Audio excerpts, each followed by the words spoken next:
Hello friends.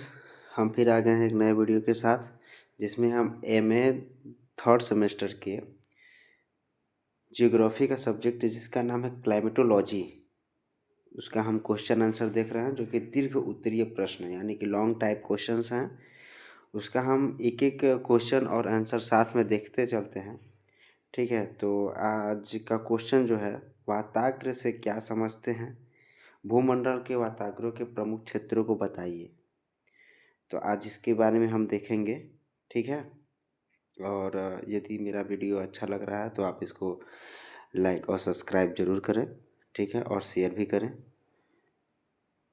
वाताग्र का अर्थ एवं परिभाषा। सामान्य रूप से जब दो विपरीत प्रकृति वाली हवाएं किसी स्थान पर मिलती हैं तो इन हवाओं के संगम स्थल को वाताग्र कहते हैं। ठीक है,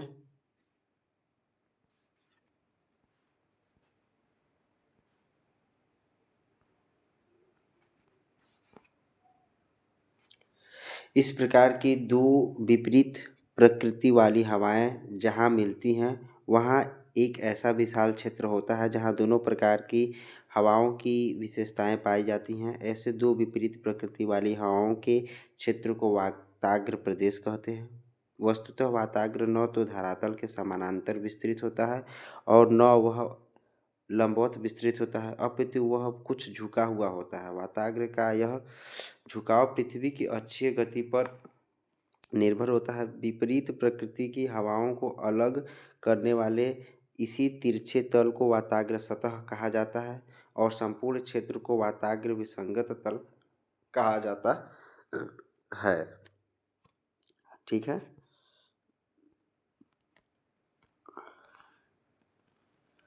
त्रिवार्था के अनुसार विपरीत वायु राशियों को अलग करने वाले नत सीमा तल को वाताग्र विसंगत तल कहा जाता है। इस विचार को और भी स्पष्ट करते हुए डब्ल्यू एल्डन ने लिखा है कि वायु राशियों के मध्य अलगाव की सीमाओं की वाताग्र है। इस प्रकार वाताग्र के निर्माण में विभिन्न विशेषताओं वाली दो प्रकार की वायु राशियों का योगदान होता है।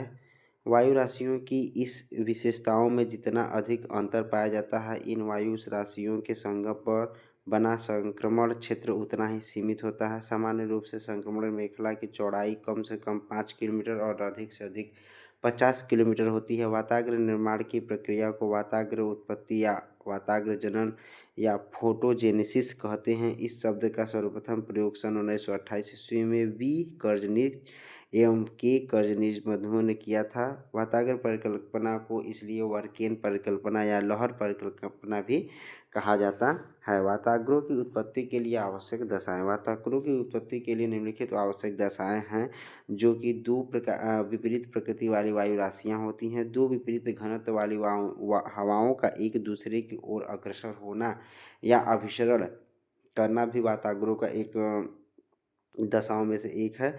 वायु प्रवणता अधिक होनी चाहिए, अर्थात मानचित्र में समताप रेखाओं के मध्य दूरी कम होनी चाहिए।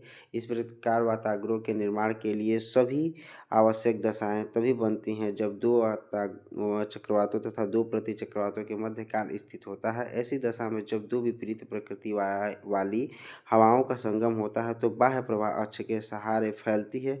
तब समताप रेखा और बाह्य प्रवाह अक्ष के मध्य के कोण पर वाताग्र का निर्माण होता है। यदि यह कोण 45 डिग्री से अधिक होता है तो वाताग्र निर्माण नहीं होता। जैसे जैसे यह कोण कम होता जाता है, समताप रेखा बाह्य प्रवाह अक्ष के समांतर होने की ओर अग्रसर होती हैं, तब वाताग्र अधिक सक्रिय हो जाता है। वाताग्र की विशेषताएं। वाताग्र चाहे जिस प्रकार के हों तथा उनकी स्थिति एवं विस्तार चाहे जैसा हो, किंतु सभी वाताग्रों में निम्नलिखित विशेषताएं न्यूनाधिक मात्रा में अवश्य पाई जाती हैं। तापमान।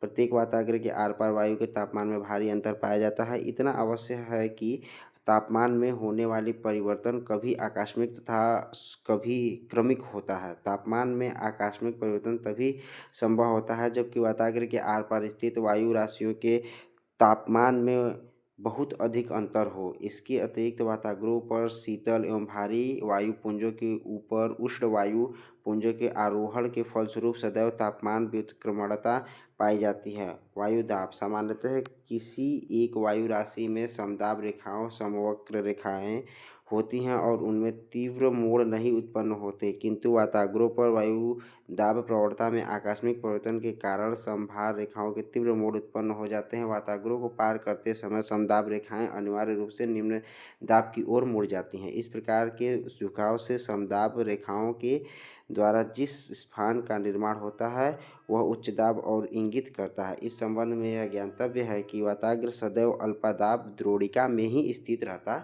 है। पवन पवन का प्रवाह वायुदाब प्रवणता तथा विक्षेपक बल से नियंत्रित होता है और यह सदैव उच्च दाब से निम्न दाब की ओर होता है। इसके अतिरिक्त हवाएं समदाब रेखाओं के साथ न्यून कोण बनाती हुई चलती हैं, अतः वाताग्र प्रदेशों में वायुदाब प्रवणता के एक ओर स्थित उष्णकटिबंधीय वायु राशि में पवन की दिशा दक्षिण पश्चिम तो वाताग्र को पार करते ही ध्रुवीय वायु राशि में उसकी दिशा उत्तर पश्चिम हो जाती है। वाताग्रोह के संबंध में आधुनिक जानकारी से पूर्व मौसम वैज्ञानिक इन्हें वायु विस्थापन रेखाएं कहा करते थे। 4 नंबर है मेघ एवं वर्षण। वाताग्रोह पर उष्ण वायु के आरोहण के फलस्वरूप उनका रुद्धोष्म शीतलन हुआ करता है, अतः वाताग्रीय प्रदेशों में आकाश में मेघ छाए रहते हैं जिनमें अनुकूल परिस्थितियों में वर्षण भी होता है। मेघों तथा उनमें होने वाली अवक्षेपण का प्रभाव वाताग्र के ढलान तथा आरोही वायु में आर्द्रता की मात्रा पर निर्भर करता है। वाताग्रोह पर मेघों का विस्तार सैकड़ों किलोमीटर तक होता है। मेघ निर्माण मुख्य रूप से ऊपर उठने वाली उष्ण वायुपुंज में ही होता है तथा उन्हीं मेघों से वृष्टि होती है, किंतु कभी कभी स्थानीय ऊष्मन के फलस्वरूप शीतल वातांश में भी कपासी मेघों का निर्माण हो जाता है।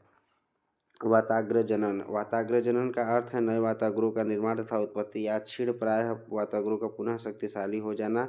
फ्रोंटोजेनेसिस लैटिन भाषा का शब्द है जिनका मूल अर्थ वाताग्र निर्माण है। वाताग्र जनन के लिए इस बात की अपेक्षा होती है कि प्रचलित पवनों के द्वारा विभिन्न घनत्व वाली वायु राशियाँ वाताग्र रेखा पर एक दूसरे के निकट लाई जाएं। इन वायु राशियों के तापमान में विषमता वाताग्र जनन की दूसरी महत्वपूर्ण शर्त है। इन दोनों शर्तों के साथ पूरी होने की पर ही वाताग्रोह का जन्म होता है। दूसरे शब्दों में दो विभिन्न तापमान एवं घनत्व वाली वायु राशियों का विसरण से वाताग्र जनन होता है। इसके विपरीत जब दो विभिन्न वायु राशियों के तापमान का अंतर किन्हीं कारणों से समाप्त हो जाता है तब वाताग्रोह का विघटन हो जाता है अथवा निर्मित वाताग्र क्षीण होने लगती है। इसे वाताग्र क्षय कहते हैं। बायर्स के अनुसार वाताग्रोह का निर्माण वहीं होता है जहाँ चक्रवाती वायु विस्थापन या चक्रवात वातकर्जन पाया जाता है।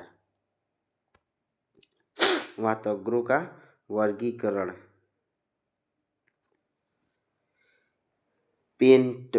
पेटरसन ने वाताग्रोह के निम्न 4 वर्गों बताया है जिनमें से प्रत्येक का पूर्ण विकास मध्य अक्षांशीय चक्रवातों में संभव होता है। वाताग्रोह के इस वर्गीकरण को ऊष्मवैगिक भी कहा जाता है। वाताग्रोह का ऊष्मवैगिक वर्गीकरण।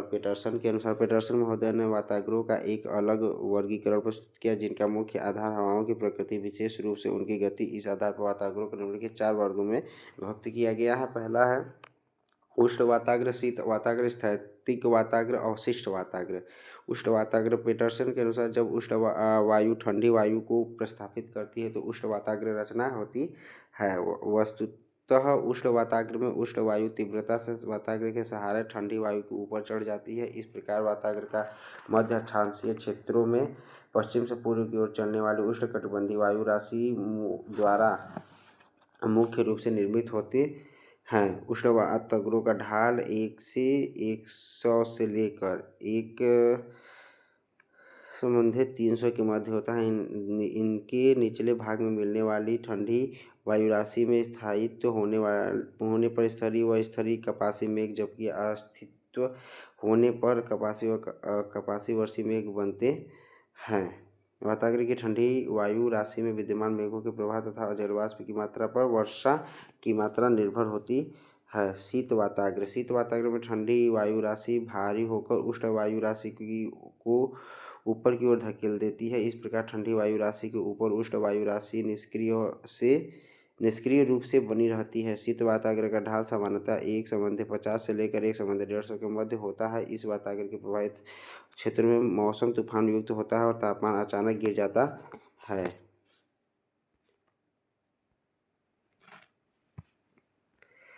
स्थैतिक वाताग्र, जब दो विपरीत प्रकृति वाली वायु राशियों में परस्पर कोई गति नहीं होती है तो इसे स्थैतिक वाताग्र संज्ञा दी गई है। टी.एल. ब्लेयर के शब्दों में, जब वाताग्र किसी भी दिशा में गतिशील नहीं होती है तो इसे स्थैतिक वाताग्र कहते हैं। चौथा नंबर अवशिष्ट वाताग्र, दो विपरीत प्रकृति वाली वायु राशियों के संपर्क में जब शीत वाताग्र तीव्र गति से चलकर उष्ण वाताग्र से मिल जाती है तब उष्ण वायु का संपर्क धरातल से नहीं रह जाता है। इस प्रकार के वाताग्र को अवशिष्ट वाताग्र कहते हैं। पेटरसन के अनुसार जब शीत वाताग्र उष्ण वाताग्र को ऊपर धकेलता है तो परिणाम अवशिष्ट वाताग्र के रूप में होता है।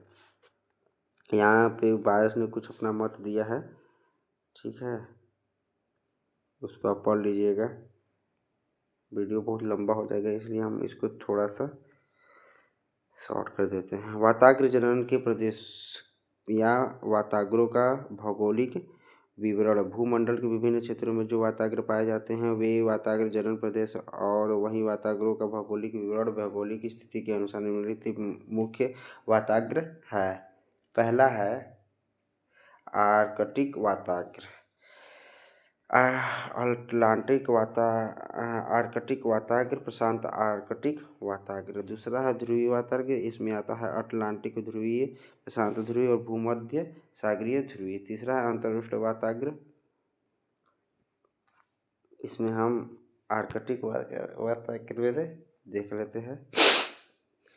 इस वाताग्र की उत्पत्ति आर्कटिक शीत सागर पर होती है। इस भाग में दोनों तरफ से ध्रुवीय पवनें चलती हैं जिसकी मुख्य विशेषता यह है कि इसमें ताप की अधिकता नहीं मिलती। यह वाताग्र दो भागों में बांटा जा सकता है।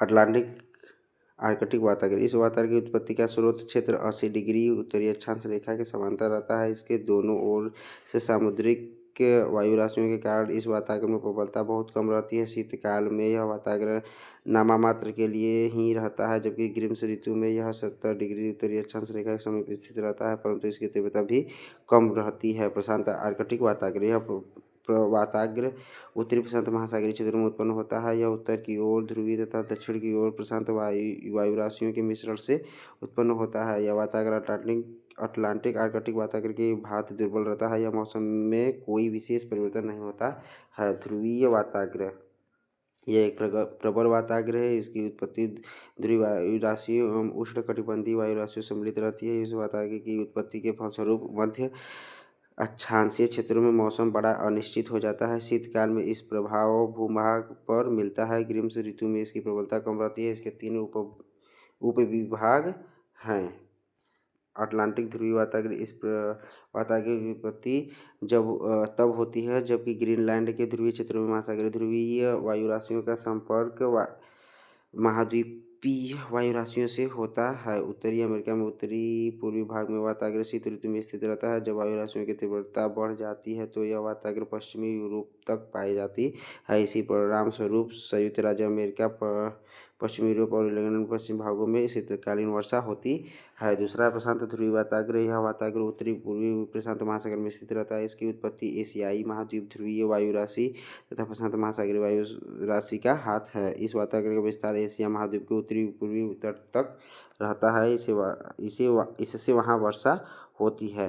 भूमध्य सागरीय ध्रुवीय वाताग्र, यह वाताग्र उत्तर की ओर चलने वाली महाद्वीपीय ध्रुवीय वायु राशि तथा अफ्रीकी क्षेत्र में चलने वाली उष्ण महाद्वीपीय वायु राशि के सम्मिश्रण से बनता है। यह पर्याप्त प्रभावशाली वाताग्र है। इसका प्रभाव दक्षिणी चीन एवं उत्तरी भारत तक रहता है। शीत ऋतु में इसी से उत्तर भारत एवं चीन पर प्रति चक्रवात दशा रहती है। इससे ओलावृष्टि भी होती है। पश्चिमी गोलार्ध में पेग झील क्षेत्र में यह वाताग्र स्थित हो जाता है। इससे थोड़ी बहुत वर्षा होती है। ग्रीष्म ऋतु के प्रारंभ में तापमान के बढ़ने के साथ यह वाताग्र दुर्बल पड़ने लगता है। अंतर उष्ण वाताग्र, इस वाताग्र के अंतर्गत कई विद्वान 3 वाताग्रों की कल्पना करते हैं। इसमें एक अंतर उष्ण वाताग्र, दूसरा अंतर उष्ण वाताग्र झुकाव तथा तीसरा सहायक वाताग्र होते हैं। यह वाताग्र स्थानीय होता है तथा इसकी उपस्थिति के मुख्य कारण धारात्मक एवं जलीय विभिन्नता है। इसकी उपस्थिति के स्थानीय तौर पर मौसम में परिवर्तन आता है। इस वाताग्र की उत्पत्ति पेटरसन ने निम्न वायु राशियों का सहयोग बताया। महासागरीय उष्ण वायु, उष्ण महासागरीय वायु राशि, उष्णकटिबंधीय महासागरीय झुकाव क्षेत्र, महाद्वीपीय उष्ण वायु राशि। ठीक है, आज के लिए इतना ही। धन्यवाद।